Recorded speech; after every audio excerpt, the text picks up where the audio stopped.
또 열심히 성경 공부합시다. 예, 13장 1절에서 13절까지 다 암송해 왔죠?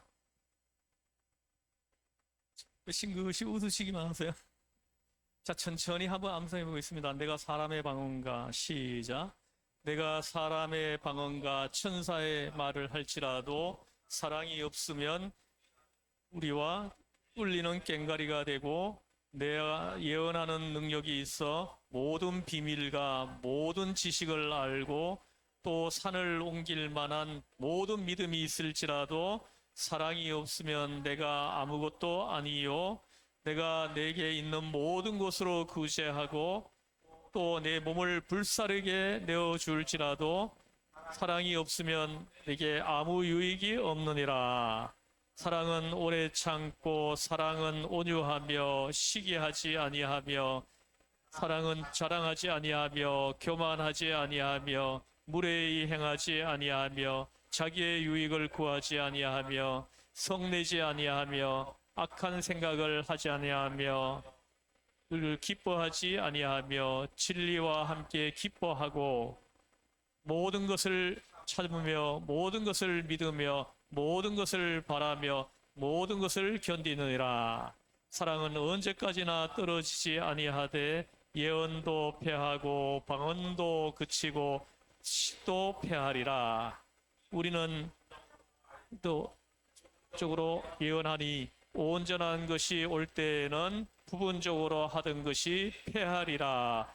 내가 어릴 때에는 말하는 것이 어릴 때 같고 것이 어린아이 같고 생각하는 것이 어린아이 같다가 장성한 사람이 되어서는 어린아이의 일을 버렸노라.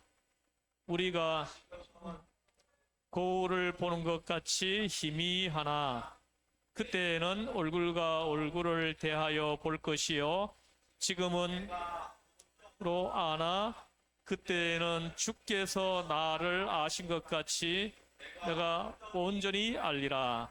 그런즉 믿음, 소망, 사랑 이 세 가지는 항상 있을 것인데 그 중에 제일은 사랑이라. 아멘.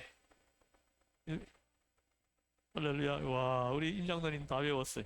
근데 이 보고 하시는 분 지금 몇 분 있는데 다음 주에 올 때는 다 암송해가지고 오세요.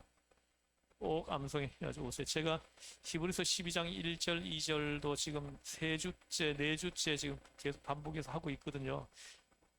요 구절을 완전히 암송하고 있도록 마음판에 완전히 새겨지도록 하는 거예요.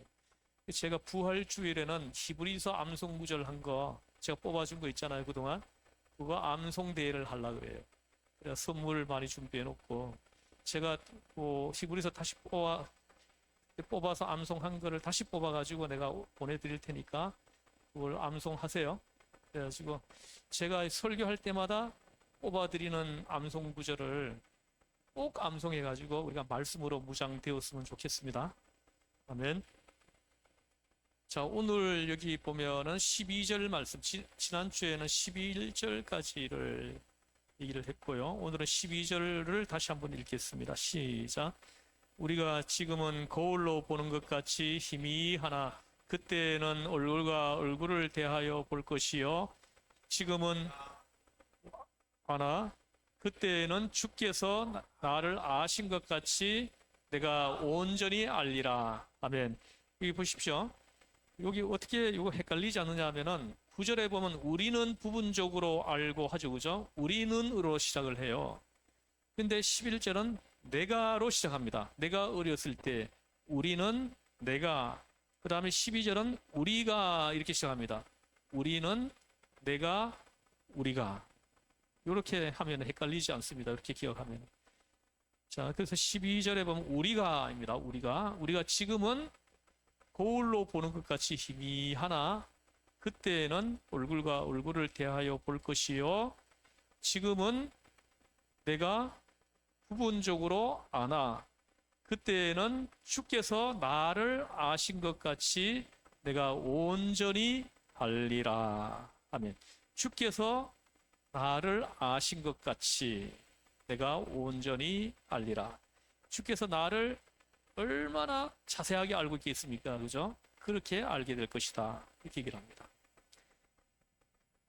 근데 오늘 여기 보면은 거울로 보는 것 같이 이렇게 말씀합니다. 거울로 보는 것 같이 희미하나.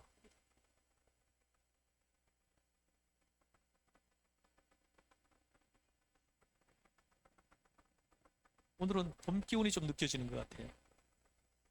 거울로 보는 것 같이 희미하나 합니다. 근데 요새는 거울이 너무 좋아가지고 여기 뭐 조그만 티도 다 보이죠, 그죠? 예? 실물과 똑같이 보입니다. 요즘 거울은. 근데 여기 옛날에는 그런데 거울이 없었습니다. 2000년 전에는 거울이 없었어요. 그 2000년 전 거울이라는 것은 대개가 청동이죠, 청동. 청동이나 돌을 갈아가지고 표면을 반들반들하게 만들어가지고 거기에 이렇게 비치는 거 있죠. 그게 거울이었습니다. 거기에 얼굴을 비추어 보면 어떻게 보입니까? 뿌옇게 보이죠, 그죠? 뿌옇게 희미하게 보입니다. 그것이 거울이었습니다. 여기서 말하는 거울은 바로 그 거울을 가리키는 거예요. 그리고 또 보면 여러분들도 뭐 어릴 때 그런 경험이 있는지 모르겠는데 뭐 우물 같은 데 가서 이렇게 들여다보면은 거기에 내 얼굴이 비치죠, 그죠? 그래가지고 그 뭐 이렇게 묻었는지 이렇게 보고 뭐 이렇게 닦고 그런 경험 없습니까?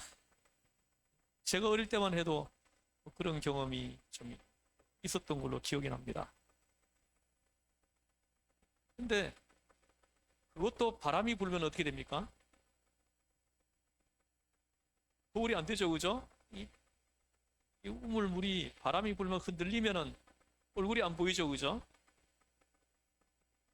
참거울, 참거울이라는 것이 생긴 지가 사실 얼마 안 됩니다. 그래서 거울에 얽힌 재미있는 이야기가 많이 있지 않습니까? 오늘 여기에 본문에 보면 거울로 보는 것 같이 희미하나 했죠? 옛날 거울이니까 이렇게 희미할 수밖에 없습니다. 근데 지금은 안 그렇습니다. 어쨌든 멀리 보는 것이고 간접적으로 보는 것이고 부분적으로 보는 것입니다. 여기서 이 거울의 의미는 바로 그거예요. 멀리 보는 거고 간접적으로 보는 거고 부분적으로 보는 거. 이것이 이제 오늘 본문에서 말하는 거울이에요.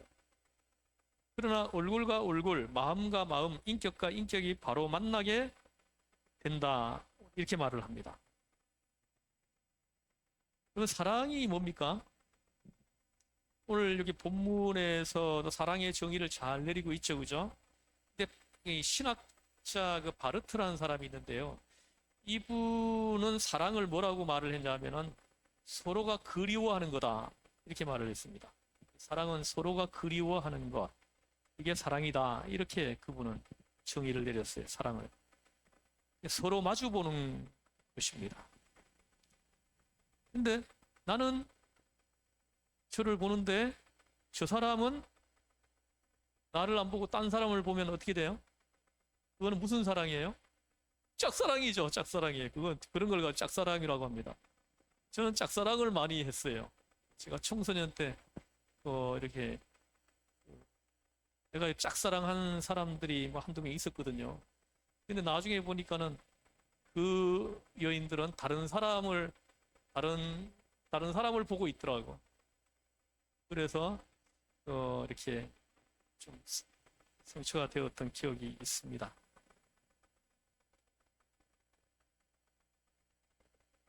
그리고 제가 뭐 실제 이야기를 하나 하면은 제가 이제 그 시골 교회에서 신앙생활을 할 때 저는 18살 때부터 주일학교 교사를 했습니다. 근데 이제 그 주일학교 여름에 성경학교를 어느 해 하고 있는데 아주 예쁜 아가씨 한 사람이 예배당으로 들어오는 거예요. 들어와서 그냥 처음 왔는데도 이렇게 막 도와주는 거예요. 막 도와주는 거예요. 성경학교를 막 도와주는 거죠. 그래서 너무 이렇게 예, 마음이 이렇게 가더라고요. 그래서 그분 그 자매 집이 우리 그 교회가 있는 동네가 우리 동네였는데 그 교회가 있는 동네에서 한 2.5km 정도 떨어져 있는 곳에 그 자매의 집이 있었습니다. 그래가지고 그 주일 저녁 예배 수요 기도회까지 왔었어요. 그 자매가 왔었는데 그래서 저녁에 집까지 데려다 주는 걸 제가 좀 했습니다. 근데 제가 교회에서 집에까지 데려다 주는데 그 2.5km가 왜 그렇게 빨리 이렇게 도착하는지요? 금방 도착하는 것 같아요. 근데 올 때는 이제 혼자 와야 되잖아요. 그죠? 그래가지고 막 온 힘을 다해서 뛰어가지고 온 그런 기억이 좀 있는데요. 근데 나중에 알고 보니까 그 우리 교회 그 목사님의 아들이 한 사람이 있었는데 그 아들이 서울에서 대학교를 다니고 있었는데 그 아들이 시골 방학이 돼가지고 시골을 내려왔는데 같이 성경학교를 같이 도왔어요. 근데 나중에 보니까 나는 이 자매를 보고 있는데 이 자매는 목사님 아들을 보고 있더라고요. 그래가지고 제가 이렇게 좀 부끄러운 이야기지만은 이런 걸 짝사랑이라고 하는 거예요. 짝사랑이라고 합니다. 여러분도 뭐 그런 경험이 한 번쯤 있었을 것 같은데 한 번도 그런 경험이 없는 것처럼 그런 표정을 지어가지고 보이시면은 좀 곤란하지 않겠습니까? 저 혼자만 짝사랑한 사람이 되어버리면 예. 예, 장로님께 물어보는데요. 괜찮대요. 난 오늘 저녁에 어떻게 해야 될지 모르겠어요. 이 얘기는 한 번도 안 해봤거든요, 아직까지. 했어요? 했구나. 네. 장로님 짝사랑이 있었냐고 여쭤보는데요. 장로님 없으셨대요. 없으면 이상하다고요? 없으면 이상하대요. 예.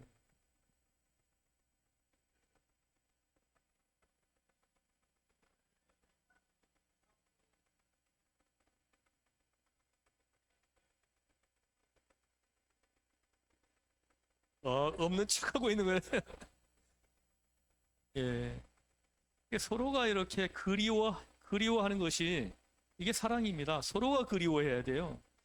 근데 이게 정말로 서로가 그리워하는 그런 연애를 하고 있을 때는 하루 종일 같이 있어도 그 하루가 왜 그렇게 짧게 느껴지는지요. 그죠? 그리고 또 저녁에 마지못해 헤어져가지고 집에 들어가면 어떻게 됩니까?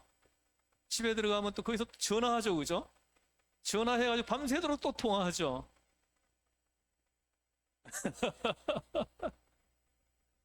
예, 하여튼 뭐 그건 비밀이고요.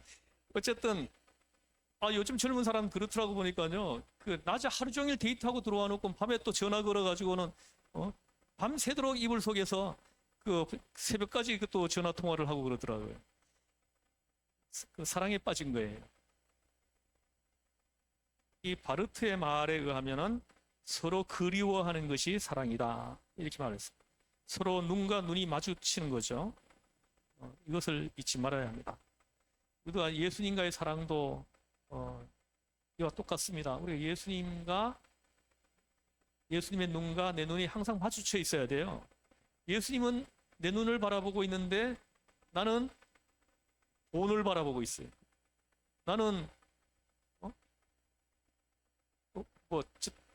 건물을 바라보고 있고 나는 토지를 바라보고 있고 이렇게 되면은 예수님이 지금 나를 향해서 짝사랑을 하고 있는 거죠.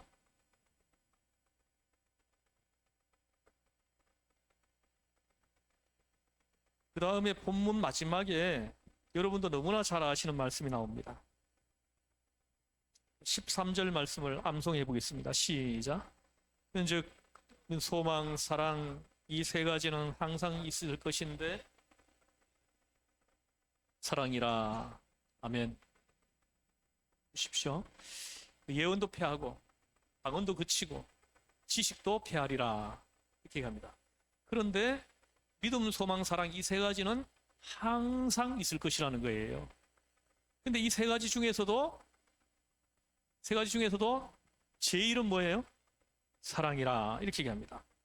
근데 여기서 제일이라고 한 것이 무슨 말입니까? 제일이라고 말한 것이 무슨 말입니까? 여기 여기 보면은 이 밑에 성경책 여러분 성경책에 보면 밑에 그 각주에 보면은 밑에 더 큰 것은 이렇게 표현해 주고요. 더 큰 것은 그러니까는 믿음, 소망, 사랑은 항상 있는데 그 중에 제일은 더 큰 것은 사랑이라 이렇게 얘기합니다. 이걸 영어로는 어떻게 하는 거예요? 영어로는 그레이터라고 하죠. 그레이터. 더욱 위대한, 더 큰 이런 의미입니다. 여기서 제일이라는 이 말이 믿음, 소망, 사랑 이 세 가지는 항상 있을 것인데 그 중에서 더욱 위대한 것, 더 큰 것은 더 근본적이고 더 기본적인 것은 사랑이라 이렇게 말씀하시는 거예요. 비교할 수 없는 거라는 거죠. 예?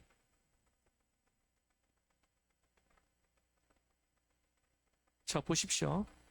사랑하면 어떻게 부부간에도 사랑하면은 어떻게 됩니까? 사랑할 때 부부 관계가 어때요? 사랑할 때 여러분 경험을 가지고 한번 얘기해봐요. 여러분 여러분 부부가 서로 사랑하고 서로 사랑한다는 걸 느낄 때 여러분에게 나타나는 현상은 어떤 현상입니까?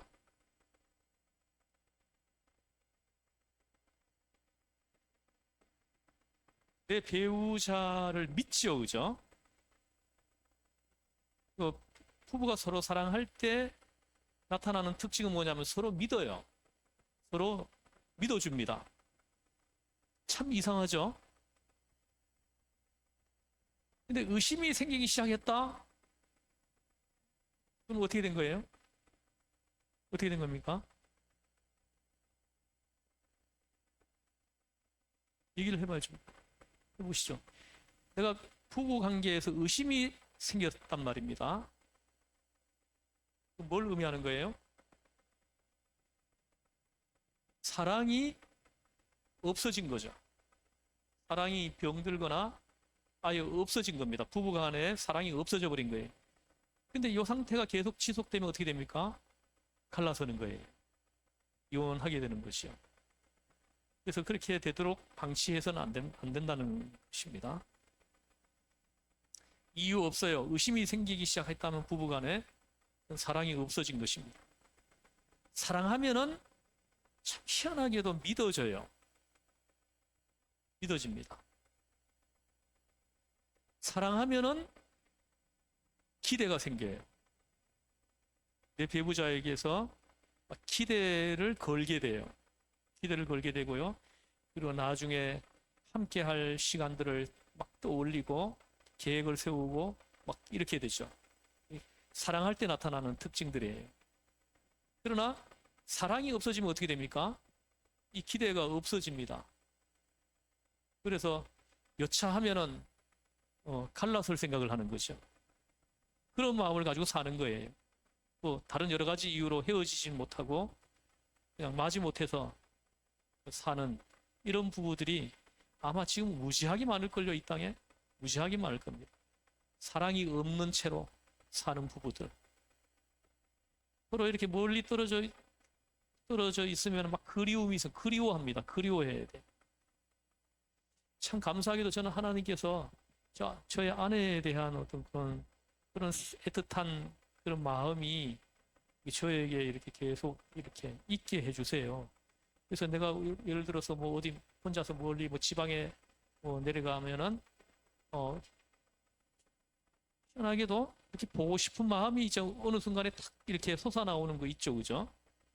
그래가지고 제가 전화를 하면은 내가 기대한 만큼의 어떤 그런 표현이 좀 안 나올 때도 있지만은 무슨 의미인지 알죠? 어쨌든 뭐 상관없습니다. 내 안에서 생겨나는 그 감정이 굉장히 중요한 거고 그게 하나님 앞에 감사하는 것. 그런 감정이 생겨난다는 것. 그것이 얼마나 귀한 건지 모릅니다. 내 안에 아내를 향한 그 애틋한 마음이 그 감정이 이렇게 생긴다는 것. 이거는 은총이에요. 하나님의 은총이고 축복입니다.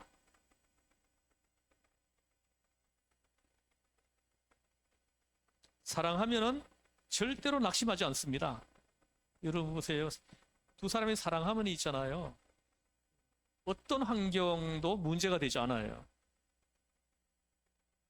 뭐 노래에도 이런 노래가 있잖아요. 그죠? 뭐 비가 새는 판잣집에 새우잠을 잔데도 그 사랑하면은 너무너무 행복합니다. 뭐 노래에도 그런 노래가 있더라고 보니까. 서로 사랑하면은 막 비가 새는 판잣집에 빗물 떨어지는 물통을 받쳐놓고 잠을 자도 행복하다는 거예요. 행복하다는 거죠. 뭐가 그렇게 합니까? 사랑이 그렇게 해준다는 거예요. 저는 여러분들이 가족 간에 이런 사랑이 그렇게 솟아오르기를 주에서 축복합니다. 가족들이 부부가 가족들이 부모 자녀 간에 이런 사랑이 이렇게 올라와야 됩니다. 그럴 때 그 가족들하고 함께 있으면 기쁘고 감사하고 행복하고 이렇게 되죠. 사랑하면은 절대로 낙심하지 않습니다. 어떤 경우에도 뭐 사업을 실패해도 우리 다시 시작하면 되잖아요. 우리가 처음 시작할 때도 아무것도 없는 상태에서 했잖아요. 다시 하면 되죠. 이러면서 둘이가 서로 격려하면서 다시 또 이렇게 세우고 이렇게 되는 겁니다. 사랑이 없으니까 문제가 되는 거지. 사랑이 있으면은 이렇게 어떤 환경에 있어도 문제가 안 된다는 거죠. 그러니까 여러분이 어떤 때에 배우자를 향해 가지고 당신에게 실망했다. 이렇게 말을 한다면은 그것은 마지막 말이 되는 거예요. 내 배우자에게 그런 말을 해서는 안 됩니다. 당신에게 실망했다. 이런 말을 한다는 것은 마지막 말이 되는 겁니다. 그 말하고 다시 같이 살 생각을 해서는 안 됩니다. 살아봐야 별 볼 일 없어요. 재미가 하나도 없습니다.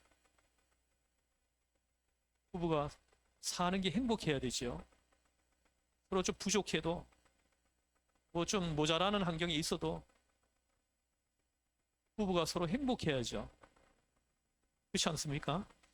그렇게 행복하게 만드는 것이 뭡니까? 사랑이라는 거예요. 사랑이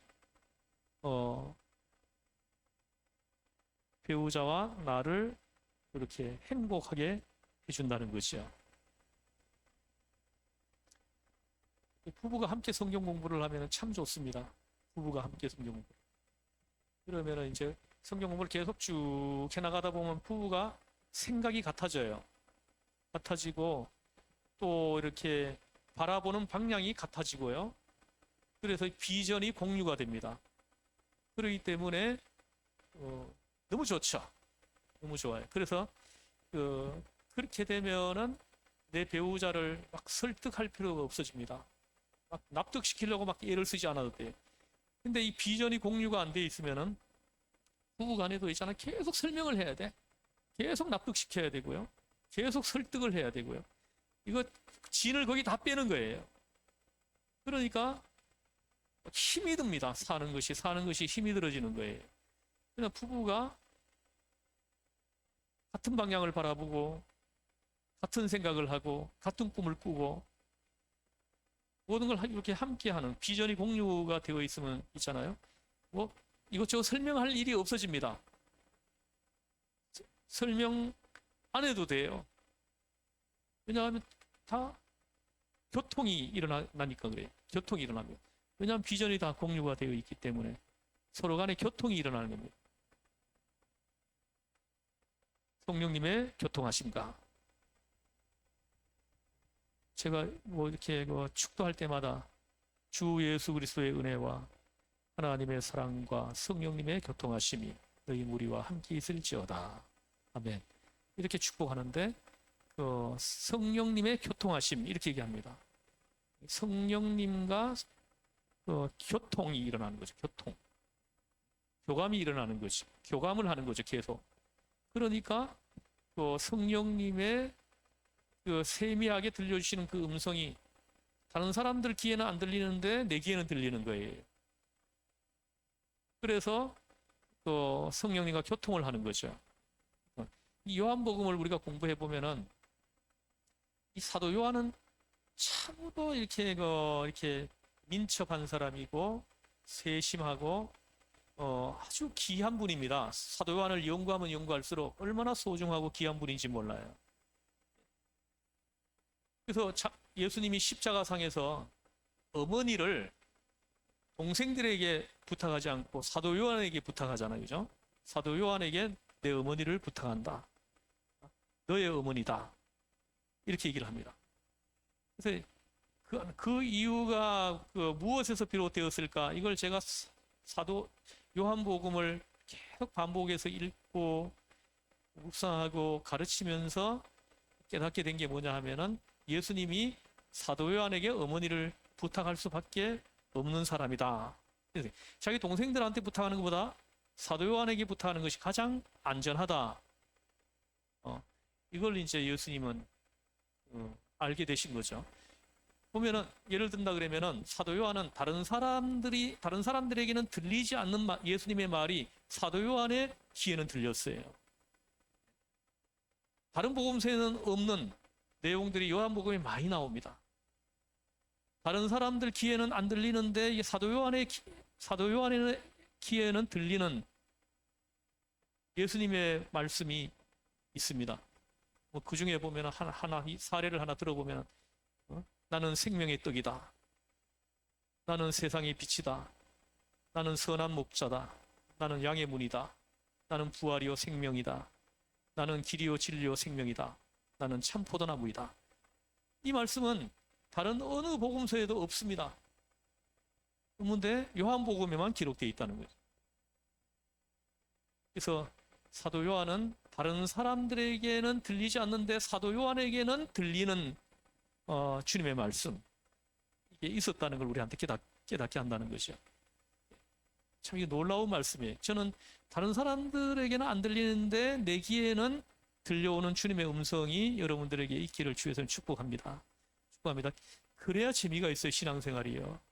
매일매일 세심하게 들려주시는 성령님의 그 음성을 들으며 사는 사람들은 그 신앙생활이 살아있고 재미가 있습니다. 행복해요. 신앙생활하는 게 굉장히 행복해요.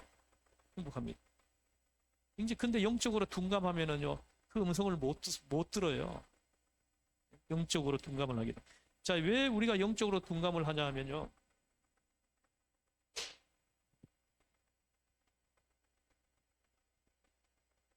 둔감한 사람들하고 같이 길을 걸어가면은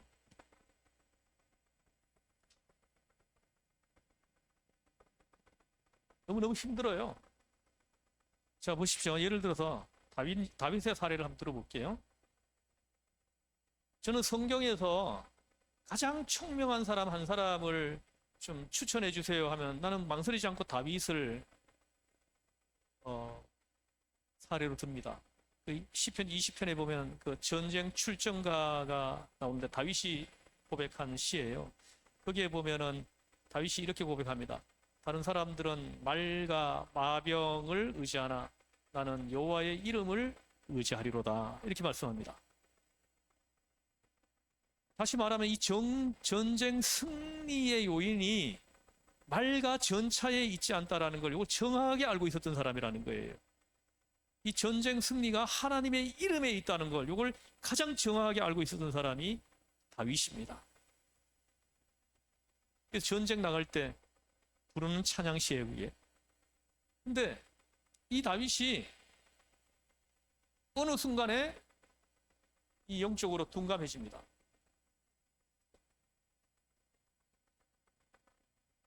어느 순간이에요? 어느 순간입니까? 밧세바를 범했을 때예요. 바세바를 범하고 난 간음하는 죄를 지었죠. 그 죄를 짓고 난 다음에 이 총명을 잃어버렸습니다. 총명을 잃어버렸어요. 죄가 그렇게 한 거예요. 우리 안에 죄가 들어오면 총기가 없어집니다. 이 총명을 잃어버려요. 이 총명을 잃으면 나타나는 현상이 뭐예요? 분별력이 없는 거예요. 분별력.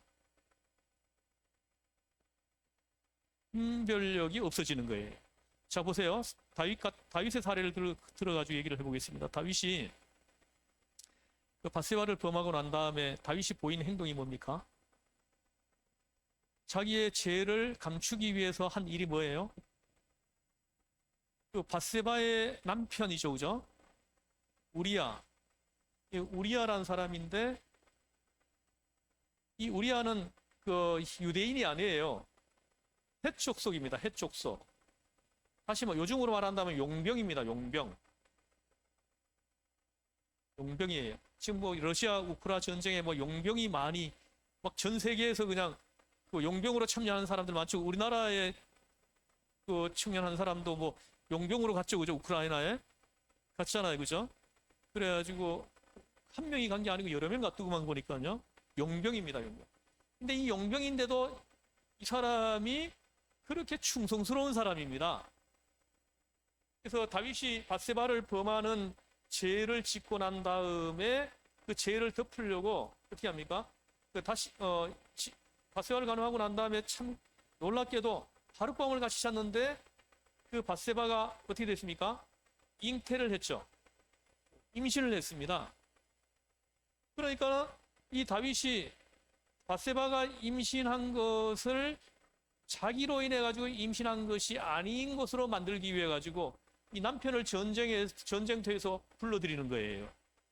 지금 암몬이라는 나라하고 지금 전쟁을 하고 있는데 전쟁 와중에 특별 휴가를 줘가지고는 우리아를 불러들이는 거죠. 그래가지고는 자기 집에 들어가서 부인인 바세바하고 함께 지내도록 그렇게 특별 휴가를 줍니다. 근데 놀랍게도 이 우리아가 어떻게 합니까? 자기 집에 안 들어가죠. 안 들어갑니다. 사무엘하 11장 이야기를 내가 지금 하고 있는 거예요. 11장에 있는 이야기를 하고 있는데, 그래서 안 들어가고는 성문 어귀에 거기에서 쪼그리고 잠을 자는 거예요. 그러니까 다윗이 자기가 세워놓은 그 계략이 지금 실패하는 거죠. 이 우리아가 자기 집에 가가지고 바세바하고 그냥 잠을 자야 이게 다윗이 노리는 거거든요. 노리는 거예요. 그러면은 그 우리아의 아이로 만들려고 하는 거예요. 지금 바세바가 임신한 그 아이가 다윗의 아이가 아니고 우리아의 아이로 만들려고 그런 계략을 꾸민 거예요. 근데 이 우리아가 집에 안 들어가고 성문 어귀에서 잠을 자요. 그래서 다윗이 불러가지고 왜 집에 안 들어가냐 물었더니 내 동료들은 지금 전쟁터에서 생명을 내놓고 싸우고 있는데 내가 어떻게 내 집에 들어가서 편안하게 아내와 더불어 잠을 잘 수 있습니까? 이렇게 얘기를 하는 거예요. 참 이렇게 충성스러운 용병이 어디 있습니까? 근데 보세요. 그 다윗이 그 뒤에 어떻게 합니까? 어떻게 해요? 자기 뜻대로 안 되니까 또 다른 전략을 쓰죠, 그죠? 편지를 씁니다. 편지를 써가지고 이 우리아의 손에 들려가지고 전쟁터로 보낸 거예요. 그리고는 이때 그 대장이 누구죠? 이때 그 암몬과 싸울 때 다윗 진영, 요압입니다. 와, 우리 권사님. 예, 요압이에요, 요압. 요압이 대장군이죠. 그래서 우리아의 손에 편지를 써가지고 이 요압에게 전달하라 이렇게 했습니다. 참 보세요. 나 같았으면 가다가 이렇게 편지를 펴가지고 이렇게 봤을 텐데 어떤 내용인지. 이 우리아는 펴보지도 않고 그대로 들고 와서 전했어요. 얼마나 사람이 정직하고 신실한 사람인지 몰라요. 그래서 요압이 편지를 펴보니까 막 화살이 빗발치는 곳에 우리아를 배치하라고. 이게 그때 요압은 바로 알아들은 거예요. 무슨 뜻인지. 우리아를 죽이라고 하는 그 왕의 그 뜻을 벌써 알아차린 거예요. 그렇게 해서 죽인 거예요. 그래서 이 우리아가 활에 맞아 죽죠. 자, 보십시오. 그렇게 총명하고 하나님을 경외하고 예배하는 다윗이 밧세바를 범하면서 이 총명을 잃었고, 그리고 분별력이 없어졌어요. 분별력이 없어진 이 상태가 바로 영적으로 둔감한 상태다. 영적으로 둔감한 거예요. 분별력이 없는 거예요. 영적으로 둔감해진 거. 보세요. 이렇게 밧세바가 임신을 했다 그러면은 다윗이 그 자리에서 엎드려서 하나님 앞에 회개하는 자세를 취했어야 되는 거예요. 근데 더 나가가지고 이 우리아가 밧세바의 뱃속에 있는 아기가 우리아의 아기로 만들려고 이렇게 수작질을 하고 있는 거예요. 이게 영적으로 둔감한 상태에서 나오는 짓들입니다. 그리고 그것도 자기 뜻대로 안 되니까 이번에는 죽이라고 하는 거예요. 이걸 영적 둔감성이라고 하는 거예요. 영적으로 둔감해져 점점 더 큰 죄를 짓는 거예요. 큰 죄를 짓는 거죠. 그래서 영적으로 이 둔감해질 때가 언제나 죄를 지었을 때라는 거예요. 우리가 죄를 지으면은 총기가 흐려집니다. 총명을 잃어요. 총명을 잃어버리면 어떻게 됩니까? 분별력이 없어지는 거예요. 이 상태가 영적으로 둔감한 상태인 겁니다. 영적으로 둔감한 상태가 되니까 자꾸 더 죄를 짓는 거예요. 점점 더 하나님 기뻐하지 않는 행동을 자꾸 하는 겁니다.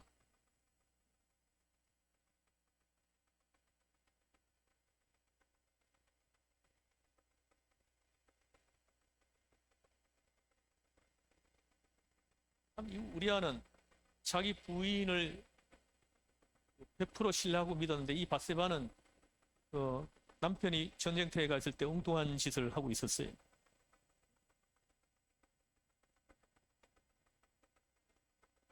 그래서 다시 이제 본문으로 돌아오면은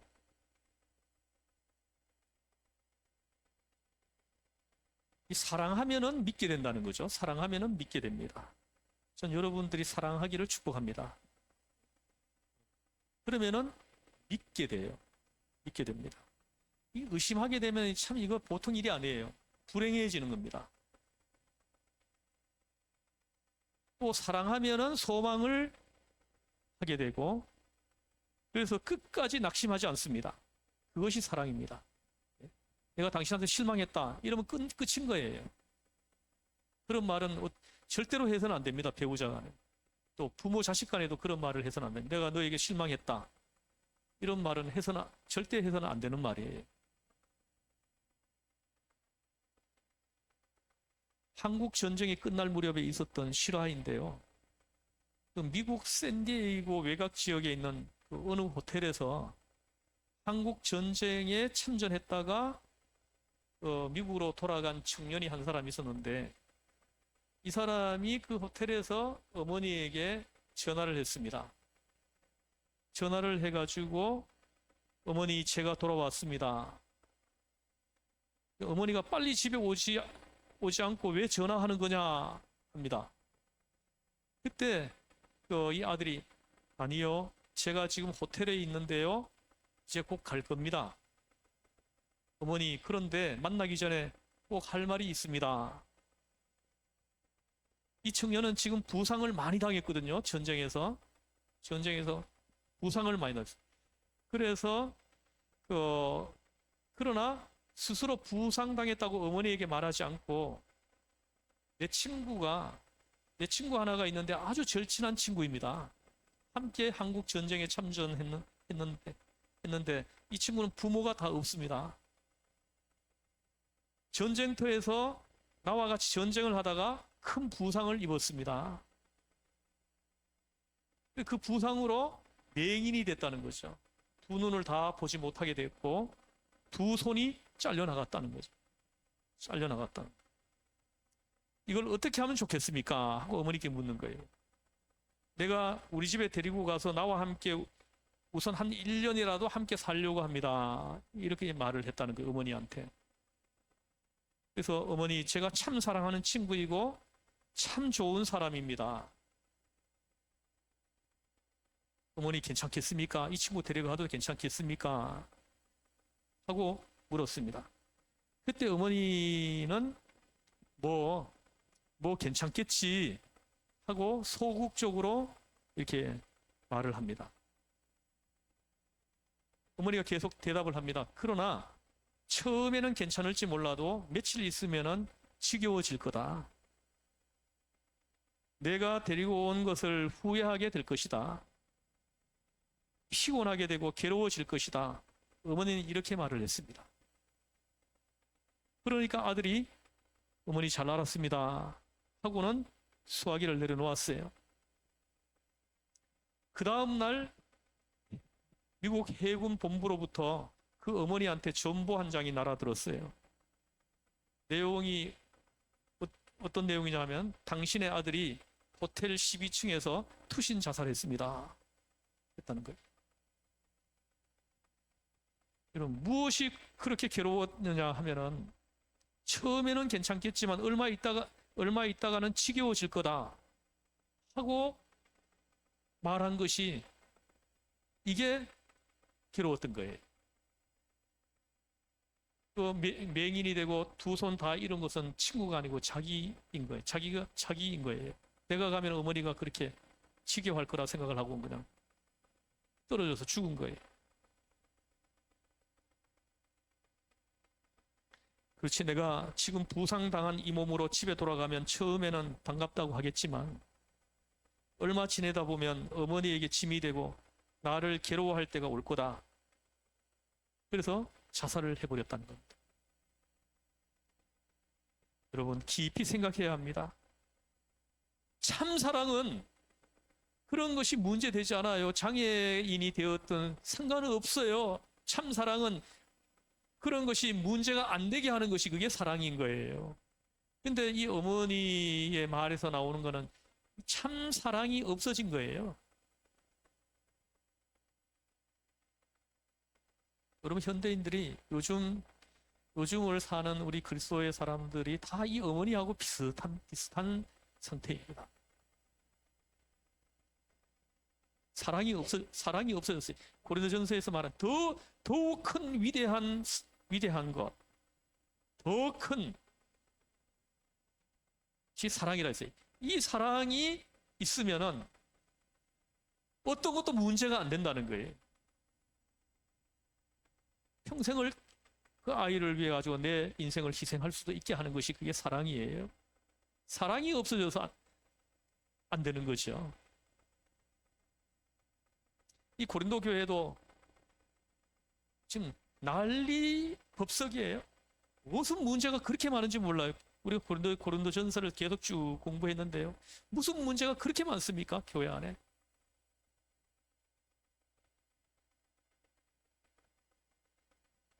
그 이유가 뭐냐? 사랑이 없어졌기 때문이다. 이렇게 말을 하는 거예요. 사랑이 없어지니까 교회가 그렇게 돼버린 거예요. 모든 것이 다 문제가 돼버리는 거죠. 그러나 이 사랑이 있으면 예수님의 그 대속의 사랑, 십자가의 대속의 사랑이 그 교회를 지배하고 있으면은 어떤 문제도 안 생깁니다. 사랑이 그 모든 걸 다 소화시켜 버리니까.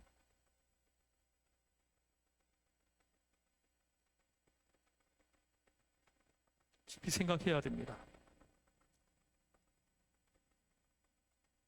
참 사랑이 아니기 때문에 문제가 되었던 것입니다. 모든 가치의 결정 기준이 우리 그리스도의 사람들은 사랑에 있어야 됩니다. 사랑. 사실 이게 보통 일이 아니에요. 보통의 것을 우리한테 요구하고 있는 게 아닙니다. 지금.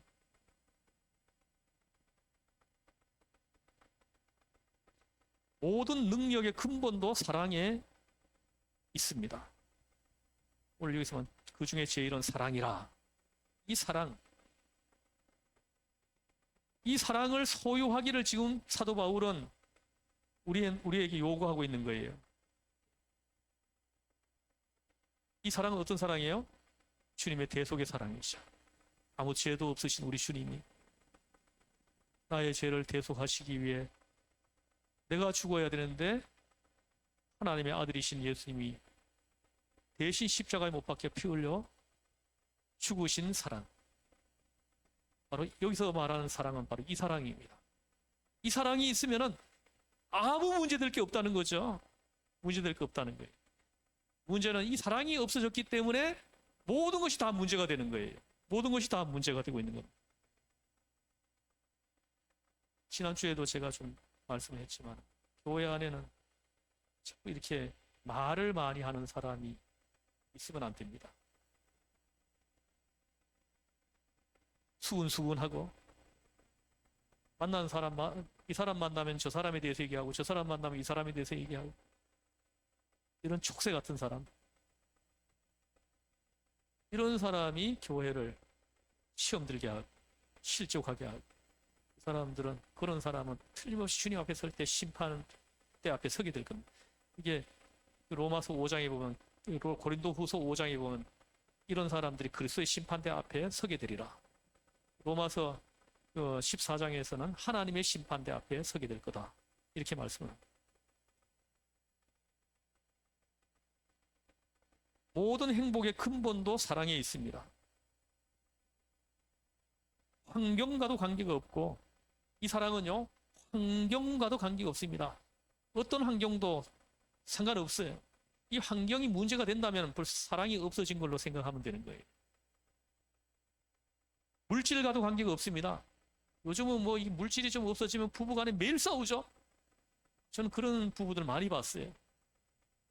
돈이 좀 없어지면은 부부간에 계속 싸워요. 계속 싸웁니다. 이거는 있잖아요, 물질이 없어서 싸우는 게 아니고요, 사랑이 없어졌기 때문에 그런 거예요. 사랑이 없어서 그런 거예요.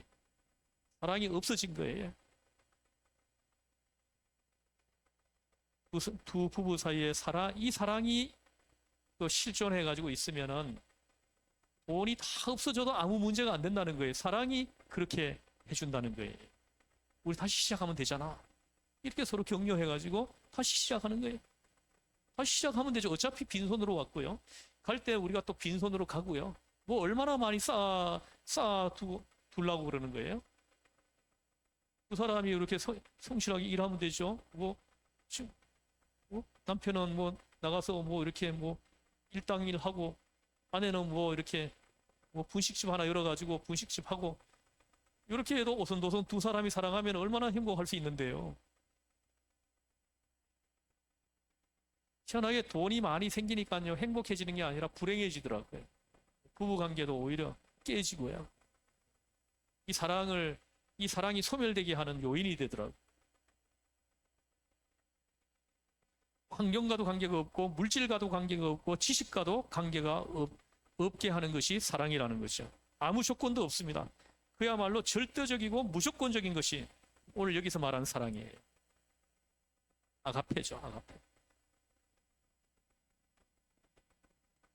오늘 여기까지 하겠습니다. 기도하겠습니다. 하나님 아버지, 오직 사랑, 모든 것이 다 없어져도 마지막까지 있어서 우리를 그리스도에게로 인도해 주는 것이 사랑이라고 말씀합니다. 하나님, 이 사랑을 우리가 이해가 있게 하시고, 이 사랑을 깨닫게 하시고, 눈이 열어져서 이 사랑이 보여지게 하셔서, 이 사랑을 우리 모두 한 사람 한 사람이 소유해서 내 주변에 있는 사람들이 다 나를 통해서 행복해지는 이런 놀라운 일들이, 하나님, 우리 한 사람 한 사람이 가는 곳마다 나타나게 해 주시옵소서. 우리를 죄에서 구원하신 예수님의 이름으로 기도드립니다. 아멘. 하늘에 계신 우리 아버지, 아버지의 이름을 거룩하게 하시며 아버지의 나라가 오게 하시며 아버지의 뜻이 하늘에서와 같이 땅에서 이루어지게 하소서.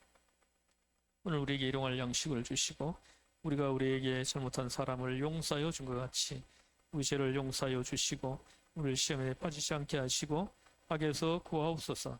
나라와 권능과 영광이 영원히 아버지의 것입니다. 아멘.